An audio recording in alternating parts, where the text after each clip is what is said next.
હે મારી ચામુંડમાં, આજે આજે આ તારી દીકરી તારી પાસે ભીખ માંગવા આવી છે મારી માં. આમ તો તારી દયા મારા ઉપર અને મારા કુટુંબ ઉપર અપરંપાર છે માં, પણ એક વાતની ખોટ રહી ગઈ માં. માં, મારો દીકરો ને વહુ એક્સિડન્ટમાં વયા ગયા અને એની દીકરીની જવાબદારી મારી માથે આવી ગઈ માં. હવે તો એ તારા આશીર્વાદથી મોટી થઈ ગઈ છે. હવે મને એની બહુ ઉપાધિ ને ચિંતા થાય છે. હવે તો મારી પણ ઉંમર થઈ ગઈ છે. હવે તું મારી સામે જો કાઈ. મારી માં, મારી પર દયા કર અને એક હારો સંસ્કારી છોકરો તું આશીર્વાદ દે કે મારી દીકરીને મળી જાય. કારણ કે મારી આટલી બધી મિલકત છે, ખેતર છે, વાડી છે, બંગલા છે, બધું મારી દીકરીનું છે, પણ કોઈ સારો સંસ્કારી છોકરો એને મળી જાય ને તો મારું જીવન ધન્ય થઈ જાય. મારી માં, મારી ઉપર એટલી દયા ખા. હું તારી પાસે રોજ માંગુ છું માં કે તું મારી આટલી ધા સાંભળ મારી માં. કારણ કે હવે મારાથી સહન નથી થતું આ દુઃખ મારું. લાજ રાખ મારી માં, મારી લાજ રાખ તું. હવે તો તારા આશરે હું છું માં. મારે તારા સિવાય અમારું કોઈ નથી મારી માં, તારા સિવાય અમારું કોઈ નથી.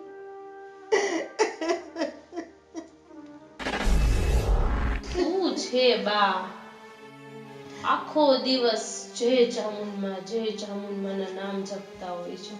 સવારે ઉઠો ત્યારથી સાંજ લગન જય ચામુંડમાં શું કરો છો? આ બધું રોજ રોજ સાંભળીને હું તો કંટાળી ગઈ છું હવે. અરે દીકરા, એવું ન બોલાય, પાપ લાગે. આ ચામુંડમાં તો આપણા કુળદેવી છે અને ઈ જ આપણને ઉગારશે ને ઈ જ આપણા બધાય કામ કરશે. મારા દીકરા, એવું ન બોલાય. જો બા, તે આપણા બધા સારા કામ કરતા હોત ને તો નાનપણમાં જ મારા મમ્મી પપ્પાને એક્સિડન્ટમાં મારાથી છીનવી ના લેત. બેટા, એ તો કર્મ સંજોગની વાત છે અને નસીબની વાત છે અને લેણું આપણું એટલું પૂરું થઈ ગયું હોય બેટા, એટલે એ વસ્તુ થાય. એમાં કઈ ભગવાનને કે માતાજીને દોષ દેવાના ન હોય બેટા. શું બા, બધું નસીબથી થતું હોય તો તમે શું કામ ચામુંડમાના નામ જપો છો? હવે તું નહીં સમજ કોઈ રીતે. તું રોજ આજ માથાકૂટ કરતી હોય છે. તારે ઈ બાબતમાં કાંઈ બોલવાની જરૂર નથી. તારે માતાજીની ઉપર શ્રદ્ધા રાખવી પડશે, વિશ્વાસ રાખવો પડશે ને ઈ જ આપણું કામ કરશે. જો બા, તમારી બધી વાત સાચી છે. તમારે ચામુંડમાનું નામ લેવું હોય, એના નામ આખો દિવસ જપવા હોય ને મને કાંઈ વાંધો નથી. પણ જ્યારે હું હોય ને ત્યારે તમારે ચામુંડમાં નહીં કરવું. હું કંટાળી જાઉં છું આ રોજ રોજનું બધું સાંભળીને તમારું. હું ના હોય ને ત્યારે તમારે જે કરવું હોય ને એ કરજો. બેટા, એવું ન બોલાય મારા દીકરા. આવડી મોટી થઈને સમજતી નથી તું. બા, હું બધું સમજુ છું એટલે જ બોલું છું. જો બા, મને છે ને જરાય નામ લેવાનું મન જ નથી થતું, જેના લીધે મારા મમ્મી પપ્પા મારાથી નાનપણમાં જ છીનવાઈ ગયા છે. એટલે તમે બા મને તો ના જ કયો તમે નામ લેવાનું. તું નહીં સમજ, તારા મગજમાં આ વાત નહીં બેસે. તું નહીં સમજી, નહીં સમજ, જવા દે. બા, હું બધું સમજુ જ છું, પણ તમે મને ફોર્સ ના કરો કે હું પણ તમારી જેમ ભક્તિ કરું. મારા અંદરથી કઈ મન જ નથી થતું કે હું માતાજીનું નામ લાવ, એમની પાસે આવું, એમની ભક્તિ કરું. બેટા, એવું ન બોલ. તારી માં છે ને ઈ તો ચામુંડમાની ભક્તાણી હતી, ભક્તાણી. અને ચામુંડમાં છે ને એને એટલી બધી એને બાધા ને આખડી રાખી હતી ને એટલે તારો જન્મ થયો. અને તું છે ને ચામુંડમાની પ્રસાદી છે બેટા. ઈ તને ખબર નથી. તારી માં છે ને આખો દિવસ ચામુંડમાનું જ નામ લેતી હતી. જો બા, તમે એમ કહો છો કે મારા મમ્મી ચામુંડમાની ભક્તિ કરતા હતા, તો શું આ માં આવા જ છે જેની ભક્તિ વધારે કરે છે એને જ લઈ લે છે? બેટા, એવું નથી. આ બધા વિધાતાએ લખેલા લેખ હોય, એને લેખમાં કોઈ મેખ ન મારી શકે અને એમાં માને દોષ દેવાની જરૂર ન હોય બેટા. તું ભગવાનનું નામ લે, માતાજીનું નામ લે મારા દીકરા, એનાથી જ આપણું સારું થશે. અરે બા, શું કેવું, તમે નહીં સમજો બા. તમારે જેમ કરવું હોય ને એમ તમે કરો, તમારે જે નામ લેવા હોય લ્યો, પણ તમે મને ના કયો નામ લેવાનું. સારું, હું જાઉં છું, મારે કામ છે. અરે સાંભળ બેટા, ચામુંડમાં તારી રક્ષા કરે છે. તું એનું નામ લે, આવું ન કર. આ નહીં સમજે આ છોકરી. ચામુંડમાં આ તો બાળક કહેવાય. એનું કંઈ દુઃખ ન લગાડતા. અને તમારે જ એને હાચવવાની છે, કારણ કે એની માં તમારી ભક્ત હતી મારી માં. એટલે મારી આ દીકરીનું ધ્યાન તો તમારે જ રાખવું પડશે માં, તમારે જ રાખવું પડશે.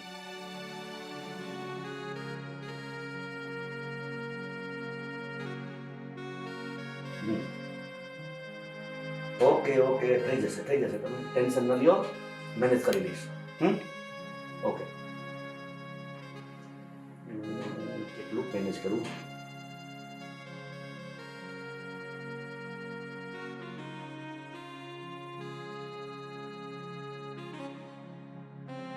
સારું પડતો નથી. અરે ભાઈ,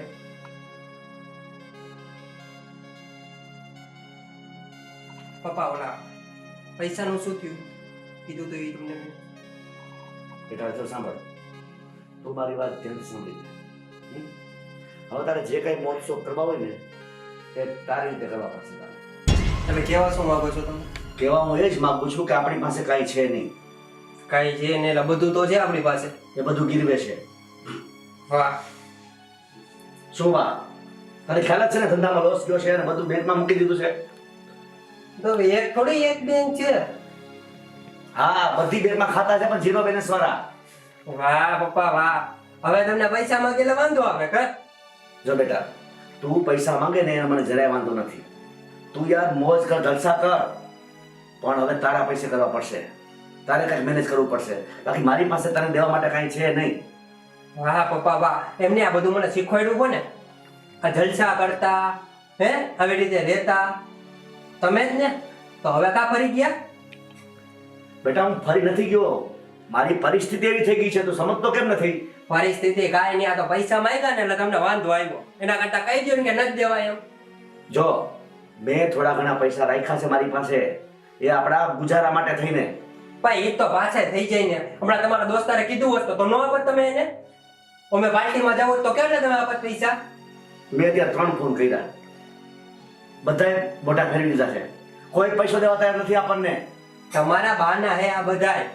આ મારા દોસ્તારોમાં મારે શું જોવાનું? મોન્ટુ તું સમજતો કેમ નથી? હે આ બાના નથી, હકીકત તને કહું છું. શું હકીકત પપ્પા? એક ને એક વસ્તુ તમને ન સમજાવવાની હોય ઘડીએ ઘડીએ. મોન્ટુ જો મારી મોટી ભૂલ થઈ ગઈ કે મેં તને આ બધી રીતે તૈયાર કર્યો. હવે હું તને ફાઇનલ કહી દઉં છું કે મારી પાસે કાંઈ છે નહીં. તારે જલસા કરવા હોય ને તો કંઈક તારે વિચારવું પડશે. બોલ, તું વિચારી શકીશ કંઈ? વાહ પપ્પા વાહ, તમારે હવે હે ને જી કરવું એ કરો. તમે બેંક લૂંટો, ચોરી કરો, જેલમાં જાઓ પડે જેલમાં જાઓ, બાકી મને પૈસા જોશે. એ તું કેવો કપાતા દીકરો છો? બાપને જન્મ જવાની વાત કરસ? ગમે એમ તો તમારો જ છું, તમારામાંથી તો શીખો છું. વ્યવહારે છે ને? તારી વાતે સાચી છે. ઓલી કહેવત છે ને, હાથના કર્યા હૈયે વૈગા. હા, એ તો જેવું કરો એવું ભોગવો, જેવું શીખવાડો એવું શીખે. બીજી કહેવત યાદ આપવી પડશે, જેને કોઈને પહોંચે ને એને એનું પેટ પહોંચે. હા, તો શીખી જાઓ. ચાલુ કરી દો, સેટિંગ કરી દો મને. ટોપી પહેરાવો, જી કરો. મને લાગે છે બેટા કે મારે તારું કંઈક સેટિંગ કરવું પડશે. એક આઈડિયા છે. જો, મારો બાપો હે, ગમે ત્યારે સેટિંગ કરી લે. હું આમ તો આને નથી ઓળખતો. બોલી જાઓ. બેસ. જો બેટા, હું તને એક વસ્તુ બતાવું છું. આ ફોટો જો. હે ને? આ મારા બાપો કરે છે ને ટોપી કાઢી. અરે તારા માટે કહું છું. મારા હાટું? હા, એટલે મારા ને કરાવવાનું ટોપી. ટોપી પહેરાવી કે જી કરી, આ તું ફોટો જોઈ લે પેલા એકવાર. ફોટો તો મેં જોયો. હા, હવે એ એને તો- એ તો સારો, વાંધો નથી. હવે એને મગજમાં ઉતારી દે. ઉતારી લીધી હાલો હવે. બેસી ગઈ મગજમાં? આવો. આ એક છોકરી છે જેના મા બાપ વર્ષો પહેલા એક્સિડન્ટમાં ગુજરી ગયા હતા ઓકે. અને એનું નામ ખૂબ જ જાણીતું છે. શહેરના મોટા ઉદ્યોગપતિ રામાણી શેઠ. ઓહ, નામ સાંભળ્યું છે ને? ના મેં સાંભળ્યું ને મારા બાપાની મેં સાંભળ્યું. હા. ખબર તો પાકે પાકે રાખ્યો. હા. ઓકે હાલો બરાબર. પછી આ રામાણી શેઠ ની ઘણી બધી પેઢીઓ છે, ઘણી બધી કંપનીઓ છે. તે ઘણા બધા નામ સાંભળ્યા છે. હા હા ઘણા બધા. રામાણી ઇન્ડસ્ટ્રીઝ, રામાણી ફોર્જિંગ્સ, હા હા હા રામાણી લિમિટેડ કંપની. ઘણા છે. હવે એમાંથી આપણે વધારે નથી જોતી. બસ 2 થી 3 કંપની આપણા હાથમાં આવી જાય ને તો એ આપણા માટે ઘણું છે. પછી આવી તો જાય પણ કઈ રીતે? આ એની છોકરી છે. આ એની છોકરી છે? યસ. આ એની છોકરી છે? યા. ભૂલ ન થતી ને? ન થાય. પાકું? તારો બાપ છું. એ જ મને ડાઉટ છે. પાકું હાલો. હવે એને કઈ કર્યું છે તો પાકું જઈ છે. હવે આ છોકરીને તારે તારી ઝાડમાં ફસાવવાની છે. એને મારો બાપ મને ખીતીએ ચડાવશે તો બેટા સ્ટીકર નથી ચડાવતો, તારું ભવિષ્ય સુધારું છું. તારા મહોત્સવ પૂરા કરવા માટેની આ પ્લાનિંગ છે. અચ્છા. જો બેટા, આ છોકરી સાથે તું પરણી જા. આની સાથે? યસ. આની સાથે હું પરણી જાઉં? મારો સ્ટેટસ તો તમને ખબર છે ને? મારા પૈકી કેવી કેવી છોકરીઓ હોય બેટા, ખબર છે ને? પૈસો, સ્ટેટસ, યોર ચોઇસ. આજ વાંધો.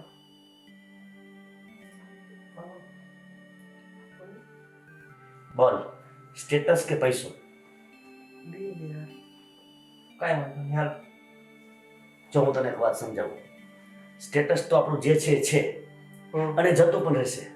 ઓકે. પૈસો નહીં આવે. એ છે. પૈસા વગર સ્ટેટસ કાંઈ નહીં રહે. હા. સાચી વાત છે. અને પૈસો આવશે તો ભેડું ભેડું સ્ટેટસ પણ આવશે. એ તો પાછું અપડેટ થઈ જાય. યા ગુડ. સમજી ગયો ને મારી વાત? હવે તો ઉતરી ગઈ ગળે પૂરી વાત. તો તારે શું કરવાનું મારે શીખવાડવું પડશે કે ના ને ના, હવે તો આની એ પરણવાનું ફિક્સ આપણું. ડન? Done done. તો આ પ્લાન તારા બાપનું કેવું લાગ્યું? એમાં મારે ક્યાં કેવું પડે? હવે તો એક નહીં તો પછી હું 5 માંગીશ. વ્યવહારે છે 5 તું નહીં, તો 5 હું માગીશ તારી પાસે. ત્યારે હું જોઈશ. કમ્પ્લીટ તો હજી કમ્પ્લીટ તો કરવા દો પછી આપીશ. ક્યાં ના પાડું છું? યા જો, આનાથી મોટો ફાયદો આપણને એ થશે શું? કે આપણું જેટલું દેણું છે ને એ બધું દેણું ઉતરી જશે હા. અને આપણી બધી મિલકત પાછી આવી જશે. ઉપરાંત એ લોકોની મિલકત પણ આપણી પાસે આવી જશે. હા. આપણી પ્રોપર્ટી ડબલ, ડબલ આપણું સ્ટેટસ ડબલ. ડબલ. યસ, આપણે ડબલ. મારા બાપ આવો, પાકું પાકું. કહેવાય ને કે બાપ ઈ બાપ. હા. વ્યવહારે છે. તો અને તૈયારી હું શરૂ કરી દઉં? યસ. બરાબર. નેકી ઓર પૂછ પૂછ. પાકું. હું કહી જ દઉં. ચાલો ને ઓને. હા, ક્યારથી ચાલુ કરસ? બસ જો અમે મોબાઈલ હાથમાં લીધો એટલે મારું કામ ચાલુ. Good, all the best. Okay, thank you. તો આપણે અપડેટ માટે મળીએ નેક્સ્ટ ટાઈમ. ઓકે. તમારે થોડું ઘણું કામ પતે તો પતે, હું તમને પતાવી દઈશ કામ. હા, તો મારું કામ પતાવું. પણ એક કામ કરવાનું રહેશે. શું? આ ફોટો તો મને નાખી દો. એના વગર કામ ન થાય પપ્પા. મેં તને પહેલા શું કીધું તું કે ફોટો જોઈ લે, મગજમાં ઉતારી લે. ઉતરી ગયો. તો ફોટાની શું જરૂર છે તારે? અરે એમ કામ બાપા. અચ્છા, એટલે ઓકે. આવવા દો જલ્દી. કરું ફોરવર્ડ. ઓકે. જો આવ્યો? અરે ડન પપ્પા. થઈ ગયો ને? હવે તમ તારે તમારે જવું જ જઈ શકો. જઈ મારું શકો? થઈ ગયું કામ. Very good. ચાલ, all the best. Okay okay, thank you પપ્પા.